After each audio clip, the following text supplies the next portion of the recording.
வாக்குகளை பெற்றுத் தாருங்கள். வாக்குகளை பெற்றுத் தாருங்கள். வாக்குகளை பெற்றுத் தாருங்கள். வாக்கு சேகரிக்கிறோம். கடந்த சில தேர்தல்களாக அசாம் அரசியலில் 3வது இடத்துல இருக்கும் பார்ட்டி AIUDF தான். நம்மளோட அவங்களுடைய ஆடு சுப்ரீமோ பத்ருதீன் அஜ்மல் சாஹேப் அவங்கள அன்றில் இருக்கிறாங்க. அஜ்மல் சாஹேப் இந்த முறை தேர்தல் முந்தைய தேர்தல்களில் இருந்து எப்படி வேறுபடுகிறது?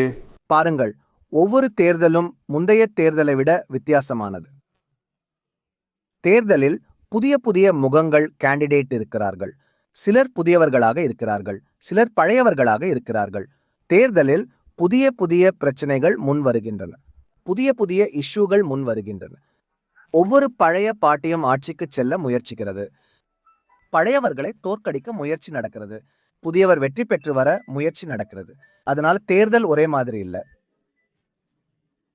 ஒவ்வொரு முறையும் தேர்தல் ஒரு புதிய சவாலை கொண்டு வருகிறது. தேர்தல் முடிவுகளும் சற்று வித்தியாசமாக இருக்கின்றன.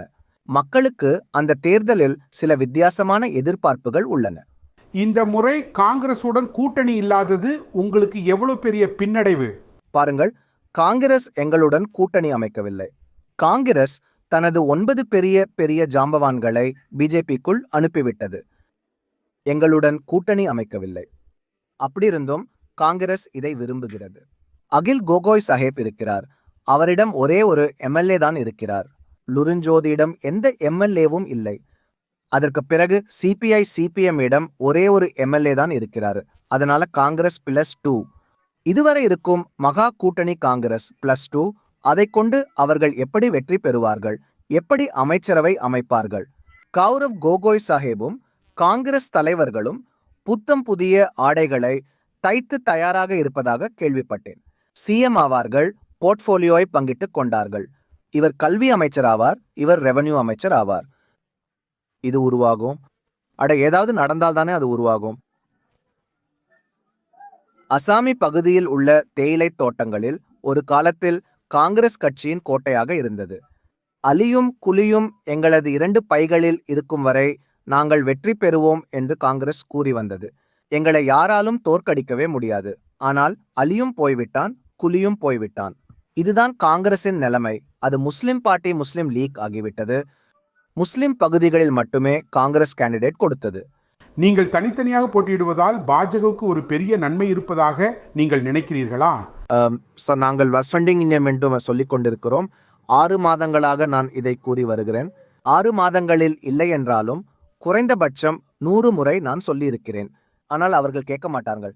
ஏனென்றால் இப்போது தலைமையும் ஹேமந்தா பிஸ்வா சர்மாவின் பாக்கெட்டில் விற்கப்பட்டு விட்டது. அவர்கள் வரவே விரும்புவதில்லை, கொடுத்துவிட விரும்புகிறார்கள். அவர்கள் கொடுத்து விட்டார்கள். இப்போது அசாமி பகுதியில் காங்கிரஸ் ஒரு சீட் கூட கொடுக்கவில்லை. அகில் கோகோய்க்கு 13 இடங்களை கொடுத்தார்கள். அதில் 2 அல்லது 3 சிறுபான்மையினர் இடங்களை கொடுத்தார்கள். ஏனென்றால் சிறுபான்மையினர் பகுதியில் கூட காங்கிரசுக்கு நம்பிக்கை இல்லை. காங்கிரஸ் எல்லாம் சேர்த்து பார்த்தால் சிறுபான்மையினர் பகுதியில் 10-12 இடங்கள் கூட கிடைக்கும் என்று எனக்கு தோன்றவில்லை. சிறுபான்மையினர் பகுதியில் பேச்சுக்கே இடமில்லை. மொத்தத்தில் எங்களுடைய அனாலிசிஸ் என்னவென்றால் காங்கிரஸ் 20 கூட தாண்டாது.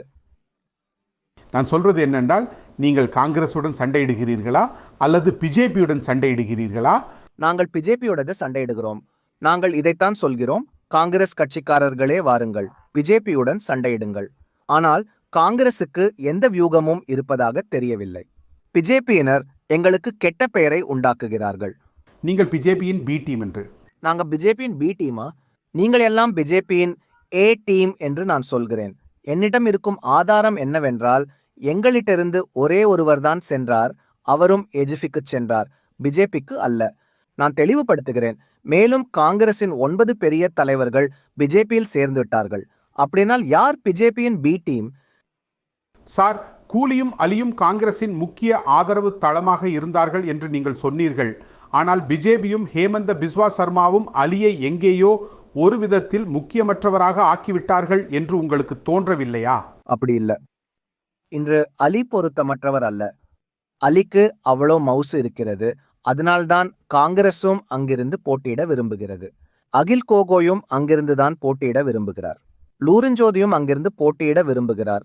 மேலும் எங்களுடைய ஓட் வங்கி ஏற்கனவே இருந்தது தானே. அதனால்தான் அவர் முக்கியத்துவமற்றவர் அல்ல. எல்லோருக்கும் அவர் மதிப்பு கூடியிருக்கிறது. ஆனால் இந்த மதிப்பு அதிகரித்ததில் குரங்கு அப்பம் பங்கிட்டது போல பாஜக லாபம் பார்க்கும்.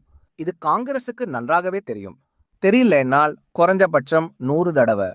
அஸ்ஸாமில் மீண்டும் ஒரு முறை ஹேமந்த பிஸ்வ சர்மா வருவார் என்று சொல்கிறீர்கள். நான் அதை சொல்ல விரும்பவில்லை. காங்கிரஸ்காரர்கள் இந்த நிலைக்கு வரும் தகுதியிலேயே இல்லை. ஆனால் நாளையும் கூட காங்கிரஸ் எங்களை அழைக்கும் அளவிற்கு கடுமையாக உழைக்க வேண்டும் என்று நாங்கள் விரும்புகிறோம். நம்ம பாஜகவுடன் நாங்க போக முடியாது. எங்களையும் சேர்த்து கொண்டு காங்கிரஸ் அமைச்சரவை அமைக்க முடிந்தால் அமைக்கட்டும். நாங்கள் அவர்களை வரவேற்போம், ஆதரவும் கொடுப்போம். சார், எனக்கு ஒரு கேள்வி இருக்கிறது. நீங்கள் சொன்னீங்க அது பி டீம்னு, அது ஏ டீம்னு. அவங்க உங்ககிட்ட சொல்கிறாங்க அது பி டீம்னு. இந்த நாட்டில் பிஜேபிக்கு எதிராக நீங்கள் எங்கேயாவது அறிக்கை கொடுத்தா அசாம் போலீஸ் உங்கள் மேலே எஃப்ஐஆர் போடுறாங்க, கைது செய்கிறாங்க. நீங்கள் ஹேமந்தா பிஸ்வா சர்மாக்கு எதிராக பேசுனீங்க, எந்த நடவடிக்கையும் எடுக்கப்படல. என்ன ஆச்சு? காங்கிரஸ் ஆளுங்க மேல நடவடிக்கை எடுக்கப்பட்டுச்சு. ஒரு 2-4 பேர் சொல்லுங்க. பிராட்யூட் போர்டோலோய் அவரோட எம்பி பதவி போயிடுச்சு. எம்எல்ஏ டிக்கெட்வை எடுத்துக்கிட்டாங்க. அப்போ அவங்க எல்லாம் ஒன்று சேர்ந்துட்டாங்க. அப்புறம் எப்படி அவங்க மேல கேஸ் போடுவாங்க? பிஜேபி வந்தால் முஸ்லீம்களை குறிவைப்பாங்கன்னு உங்களுக்கு தோணலையா? ஏன்னா அமித் ஷாஜி சொல்லியிருக்காரு, ஊடுருவல்காரர்களை நாங்கள் திரும்பவும் பங்களாதேஷ்க்கு அனுப்புவோன்னு. இந்த விஷயம் காங்கிரஸுக்கு ரொம்ப பாட்டி இருக்கு. பிஜேபி வர்றதுக்கு வாய்ப்பு கொடுக்க கூடாதுன்னு அவங்க நிறைய யோசிக்கணும். நாங்க அதுக்கு எதிராக சண்டை போட்டுட்டு தான் இருக்கோம். காங்கிரஸ் ஆளுங்க 9 பேரை அனுப்பிட்டாங்க. அவங்களோட பலத்தை அதிகப்படுத்திட்டாங்க. அப்போ பிஜேபியை கொண்டு வர நினைக்கிறாங்களா இல்லையா? அவர்கள் பாஜகவை கொண்டு வர விரும்புகிறார்கள். எல்லோரும் சம்பளம் வாங்கும் வேலைக்காரர்கள். காங்கிரசின் ஒவ்வொரு தலைவரும் ஹேமந்தா பிஸ்வா சர்மாவின் சம்பளம் வாங்கும் வேலைக்காரர். உங்களிடம் எனது கடைசி கேள்வி, இந்த தேர்தல் உங்கள் நீல்நிப்பிற்கான தேர்தல் என்று நீங்கள் நினைக்கிறீர்களா? பாருங்கள், கடந்த முறை எங்களிடம் 15 பேர் இருந்தனர். அவர்களை நாங்கள் 2.5 ஆண்டுகளுக்கு முன்பு நீக்கிவிட்டோம். எங்களிடம் 13 பேர் இருந்தனர். இன்ஷா அல்லாஹ், நீங்கள் இதை எழுதி வைத்துக் கொள்ளுங்கள். நான் அல்லாஹ்வை நம்புகிறேன். இன்று நாங்கள் இதை சொல்கிறோம்.